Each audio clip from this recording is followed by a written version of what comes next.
ನಮಸ್ಕಾರ ಸ್ನೇಹಿತರೆ, ಗೃಹಲಕ್ಷ್ಮಿ ಯೋಜನೆಯ ಅಪ್ಡೇಟ್ಗೆ ನಿಮಗೆ ಸ್ವಾಗತ ಸುಸ್ವಾಗತ. ಸ್ನೇಹಿತರೆ, ಸಾಕಷ್ಟು ಜನ ಪ್ರತಿ ವಿಡಿಯೋದಲ್ಲಿ ಕಾಮೆಂಟ್ ಮಾಡುವಂತದ್ದೇನೆಂದ್ರೆ ನಮಗೆ ಗೃಹಲಕ್ಷ್ಮಿ ಯೋಜನೆಯ 11ನೇ ಕಂತಿನ ಹಣ ಮತ್ತು 12ನೇ ಕಂತಿನ ಹಣ ಯಾವಾಗ ಬರುತ್ತೆ ಹೇಳಿ. ನಮಗೆ ಬೇರೆ ಏನ್ ಇನ್ಫಾರ್ಮೇಶನ್ ಬೇಡ, ನಮಗೆ 11ನೇ ಕಂತಿನ ಹಣ 12ನೇ ಕಂತಿನ ಹಣ ಯಾವಾಗ ಬರುತ್ತೆ ಹೇಳಿ ಅಂತ ಸಾಕಷ್ಟು ಜನ ಕಾಮೆಂಟ್ಸ್ ಮಾಡ್ತಿರ್ತೀರಾ. ಈ ವಿಡಿಯೋದಲ್ಲಿ 11ನೇ ಕಂತಿನ ಹಣದ ಕುರಿತು ಮತ್ತು 12ನೇ ಕಂತಿನ ಹಣದ ಕುರಿತು ಕೆಲವೊಂದು ಹೊಸ ಅಪ್ಡೇಟ್ಸ್ ಬಗ್ಗೆ ತಿಳಿಸ್ಕೊಡ್ತೀನಿ. ಮತ್ತೆ ಇಲ್ಲಿ ಗ್ಯಾರಂಟಿ ಯೋಜನೆಗಳ ಕುರಿತು ಕೂಡ ಒಂದು ಹೊಸ ಅಪ್ಡೇಟ್ ಆದ್ರೆ ಇದೆ. ಇವೆಲ್ಲದ್ರ ಬಗ್ಗೆ ಈ ವಿಡಿಯೋದಲ್ಲಿ ನೋಡ್ತಾ ಹೋಗೋಣ. ಎಲ್ಲರೂ ವಿಡಿಯೋ ಕೊನೆವರೆಗೂ ನೋಡಿ. ಅದಕ್ಕೆ ಮುಂಚೆ ಯಾರು ಚಾನಲ್ಗೆ ಇನ್ನೂ ಸಬ್ಸ್ಕ್ರೈಬ್ ಮಾಡ್ಕೊಂಡಿಲ್ಲ ಈಗಲೇ ಚಾನಲ್ಗೆ ಪಟ್ ಅಂತ ಸಬ್ಸ್ಕ್ರೈಬ್ ಮಾಡ್ಕೊಳ್ಳಿ. ಮತ್ತೆ ವಿಡಿಯೋಗೊಂದು ಲೈಕ್ ಆದ್ರೆ ಕೊಡಿ. ನೀವು ಕೂಡ ಸಬ್ಸ್ಕ್ರೈಬ್ ಲೈಕ್ ಇಂದ ನಿಮ್ಗೆ ಇದೇ ರೀತಿ ಕಂಟಿನ್ಯೂಸ್ ಅಪ್ಡೇಟ್ಸ್ ಆದ್ರೆ ಸಿಗ್ತಿರುತ್ತೆ. ಈಗಾಗಲೇ ಯಾರು ಸಬ್ಸ್ಕ್ರೈಬ್ ಲೈಕ್ ಮಾಡಿ ವಿಡಿಯೋ ನೋಡ್ತಿದ್ದೀರೋ ಎಲ್ಲರಿಗೂ ನನ್ನ ಒಂದು ಹೃದಯ ಪೂರ್ವಕ ಧನ್ಯವಾದಗಳು. ನೋಡಿ ಸ್ನೇಹಿತರೆ, ಇಲ್ಲಿ ಹೊರೆಯಾದರೂ ಗ್ಯಾರಂಟಿ ನಿಲ್ಲದು ಎಂದು ಶಾಸಕ ವಿಶ್ವಾಸ್ ವೈದ್ಯ ಅವರಾದ್ರೆ ಹೇಳ್ತಿದ್ದಾರೆ. ಸರ್ಕಾರಕ್ಕೆ ಹೊರೆಯಾದರೂ ಜನೋಪಯೋಗಿ ಗ್ಯಾರಂಟಿಗಳು ನಿಲ್ಲುವುದಿಲ್ಲ ಎಂದು ಶಾಸಕ ವಿಶ್ವಾಸ್ ವೈದ್ಯ ಹೇಳಿದರು. ಇಲ್ಲಿನ ತಾಲೂಕು ಪಂಚಾಯಿತಿ ಸಭಾಭವನದಲ್ಲಿ ಶನಿವಾರ ಆಯೋಜಿಸಿದ್ದ ಗ್ಯಾರಂಟಿ ಯೋಜನೆಗಳ ತಾಲೂಕು ಮಟ್ಟದ ಅನುಷ್ಠಾನ ಸಮಿತಿ ಸಭೆಯಲ್ಲಾದ್ರೆ ಅವರು ಮಾತನಾಡಿದ್ದಾರೆ. ಇಲ್ಲಿ ತಾಲೂಕಿನ 89,000 ಗೃಹಲಕ್ಷ್ಮಿ ಯೋಜನೆಯ ಫಲಾನುಭವಿಗಳ ಪೈಕಿ ಈಗಾಗಲೇ 84,174 ಅರ್ಜಿ ಸಲ್ಲಿಕೆಯಾಗಿವೆ.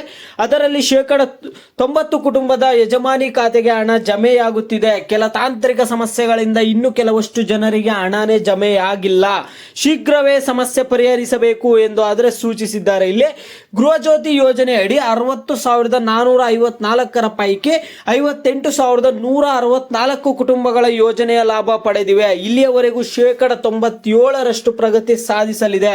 ಯುವ ನಿಧಿ ಕುರಿತು ಪಂಚಾಯಿತಿ ಮಟ್ಟದಲ್ಲೇ ಅರ್ಜಿ ಸ್ವೀಕರಿಸಲು ಕ್ರಮ ವಹಿಸಲಾಗಿದೆ ಎಂದರು.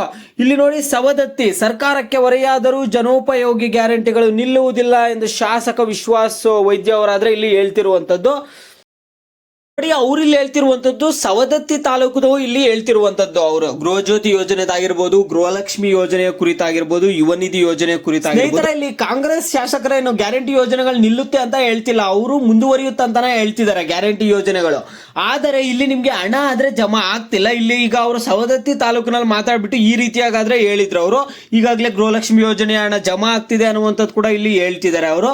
ಸ್ನೇಹಿತರ, ಇಲ್ಲಿ ಗೃಹಲಕ್ಷ್ಮಿ ಯೋಜನೆ ಇದು ಬೇರೆ ತಾಲೂಕುಗಳಲ್ಲಿ ಬೇರೆ ಜಿಲ್ಲೆಗಳಲ್ಲಿ ಯಾಕೆ ಗೃಹಲಕ್ಷ್ಮಿ ಯೋಜನೆ ಹಣ ಜಮಾ ಆಗ್ತಿಲ್ಲ, ಹಾಗಾದ್ರೆ 11, 12ನೇ ಕಂತಿನ ಹಣ ಯಾವಾಗ ಬರುತ್ತೆ ಅಂತ ನೀವು ಕೇಳೋದಾದ್ರೆ, ಸ್ನೇಹಿತರ ಇಲ್ಲಿ ಅವರು ಹೇಳ್ತಿರುವಂತದ್ದು ಏನಂದ್ರೆ, ನಾವು ಅರ್ಜಿಗಳನ್ನ ಮರುಪರಿಶೀಲನೆ ಮಾಡ್ತಿದೀವಿ, ಇನ್ ಸ್ವಲ್ಪ ದಿನ ವೇಟ್ ಮಾಡಿ, 1-2 ತಿಂಗಳು ಲೇಟ್ ಆದ್ರೂ ಏನಾಗುತ್ತೆ, ಸ್ವಲ್ಪ ದಿನ ವೇಟ್ ಮಾಡಿ ಅಂತ ಮಹಿಳೆಯರಿಗೆ ಹೇಳ್ತಿದ್ದಾರೆ. ಮಹಿಳೆಯರಿಗೆ ನೀವು ತಾಳ್ಮೆಯಿಂದ ವೇಟ್ ಮಾಡಿ, ನಾವು ಗೃಹಲಕ್ಷ್ಮಿ ಯೋಜನೆ ಹಣ ಜಮಾ ಮಾಡ್ತೀವಿ ಅಂತ ಹೇಳ್ತಿದ್ದಾರೆ. ಓಂ ಶ್ರೀ ಕೊಲ್ಲೂರು ಮೂಕಾಂಬಿಕಾ ಜ್ಯೋತಿಷ್ಯರು ಪ್ರೀತಿಯಲ್ಲಿ ಕಿರಿಕಿರಿ, ಮದುವೆ ಸಮಸ್ಯೆ, ಗಂಡ ಹೆಂಡತಿ ಕಿರಿಕಿರಿ, ಅತ್ತೆ ಸೊಸೆ ಜಗಳ, ಶತ್ರುಗಳ ನಾಶ, ಮಹಿಳೆಯರ ಗುಪ್ತ ಸಮಸ್ಯೆಗೆ ವಿಶೇಷ ಪರಿಹಾರ ಆದ್ರೆ ಮಾಡ್ಕೊಡ್ತಾರೆ. ನೀವು ಇಲ್ಲಿ ಕೆಳಗಡೆ ಸ್ಕ್ರೋಲ್ ಆಗ್ತಿರುವಂತಹ ನಂಬರ್ಗಾದ್ರೆ ಕರೆ ಮಾಡಿ. ಅವ್ರೀಗ ನಿಮ್ಗೆ ಕೊಟ್ಟಿರುವಂತಹ ಹೊಸ ದಿನಾಂಕ ಬಂದ್ಬಿಟ್ಟು ಇದೇ ಜುಲೈ 25ನೇ ತಾರೀಕು ಮೇಲೆ ಹಣ ಆದ್ರೆ ಜಮಾ ಮಾಡ್ತಾರಂತೆ. 25ನೇ ತಾರೀಕಿಂದ ಹಣ ಆದ್ರೆ ಜಮಾ ಆಗೋದಕ್ಕೆ ಸ್ಟಾರ್ಟ್ ಆಗುತ್ತಂತೆ. 25ನೇ ತಾರೀಕು ಒಳಗಡೆ ನಿಮ್ಮ ಎಲ್ಲಾ ದಾಖಲೆಗಳನ್ನು ಮರುಪರಿಶೀಲನೆ ಮಾಡ್ತಾರಂತೆ. ಮರುಪರಿಶೀಲನೆ ಮಾಡಿಬಿಟ್ಟು ಹಣ ಜಮಾ ಮಾಡ್ತಾರಂತ ಹೇಳ್ತಿದ್ದಾರೆ.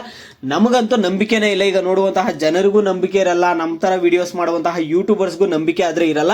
ಯಾಕಂದ್ರೆ ಲಕ್ಷ್ಮಿ ಹೆಬ್ಬಾಳ್ಕರ್ ಅವರೇ ಸ್ವತಃ ಮಾಧ್ಯಮದವ್ರ ಮುಂದ್ಗಡೆ ಜೂನ್ 27ನೇ ತಾರೀಕು 28ನೇ ತಾರೀಕು ಮಾಧ್ಯಮದವ್ರ ಮುಂದ್ಗಡೆ ಹೇಳಿದ್ರು, ಜೂನ್ 30ನೇ ತಾರೀಕು ಒಳಗಡೆ ಎಲ್ಲಾ ಫಲಾನುಭವಿಗಳಿಗೆ ಹಣ ಜಮಾ ಮಾಡ್ತಾರಂತ ಹೇಳಿದ್ರು. ಹಣನೇ ಜಮಾ ಮಾಡಿಲ್ಲ. ಅದರಿಂದ ನಂಬಿಕೆ ಹೋಗ್ತಿದೆ, ದಿನೇ ದಿನೇ ಇಲ್ಲಿ ನಂಬಿಕೆ ಆದ್ರೆ ಹೋಗ್ತಿದೆ ಗೃಹಲಕ್ಷ್ಮಿ ಯೋಜನೆಯ ಹಣ ಬರುತ್ತಂತ. ಈಗ ಸ್ನೇಹಿತರೆ, ನಾವು ಮಾಡುವಂತದ್ದೇನಿಲ್ಲ, 25ನೇ ತಾರೀಕುವರೆಗೂ ವೇಟ್ ಮಾಡಿ. ಒಂದೇ ಸರಿ 4,000 ಆದ್ರೂ ಹಣ ಜಮಾ ಮಾಡಬಹುದು, ಇಲ್ಲ 2,000 ಸಪರೇಟ್ ಆಗಿ ಜಮಾ ಮಾಡಿದ್ರು ಓಕೆನಾ. 4,000ನೇ ಜಮಾ ಮಾಡ್ತಾರೆ ಅನ್ಸುತ್ತೆ. ಜೂನ್ ತಿಂಗಳಿದು, ಜುಲೈ ತಿಂಗಳಿದು ಹಣ ಆದ್ರೆ ಜಮಾ ಆಗುತ್ತೆ 25ನೇ ತಾರೀಕು ಒಳಗಡೆ. ಅವ್ರು ಹೇಳ್ತಿರುವಂತಹ ಪ್ರಕಾರ, ನಾವು ಹೇಳ್ತಿರುವಂತಹ ಪ್ರಕಾರ ಅಲ್ಲ, ಸರ್ಕಾರ ಹೇಳುವಂತಹ ಪ್ರಕಾರ ಜಮಾ ಆಗುತ್ತೆ. ನೋಡೋಣ, ವೇಟ್ ಮಾಡೋಣ. ಇನ್ನೇನು ಮಾಡಕ್ಕಾಗಲ್ಲ, ನಾವು ವೇಟ್ ಮಾಡ್ಬೇಕಷ್ಟೇ ತಾಳ್ಮೆಯಿಂದ. ಇದು ಸ್ನೇಹಿತರ ಅಪ್ಡೇಟು. ನೀವು ಸ್ನೇಹಿತರ, ನಿಮ್ಗೆ ಗೃಹಲಕ್ಷ್ಮಿ ಯೋಜನೆಯ 11ನೇ ಕಂತಿನ ಹಣ ಮತ್ತು 12ನೇ ಕಂತಿನ ಹಣ ಜಮಾ ಆಗಿದೆಯಾ ಇಲ್ಲ ಅನ್ನೋದನ್ನ ಪ್ರತಿಯೊಬ್ರು ವಿಡಿಯೋಗೆ ಲೈಕ್ ಮಾಡ್ಬಿಟ್ಟು ಕಾಮೆಂಟ್ ಮುಖಾಂತರ ತಿಳಿಸಿ.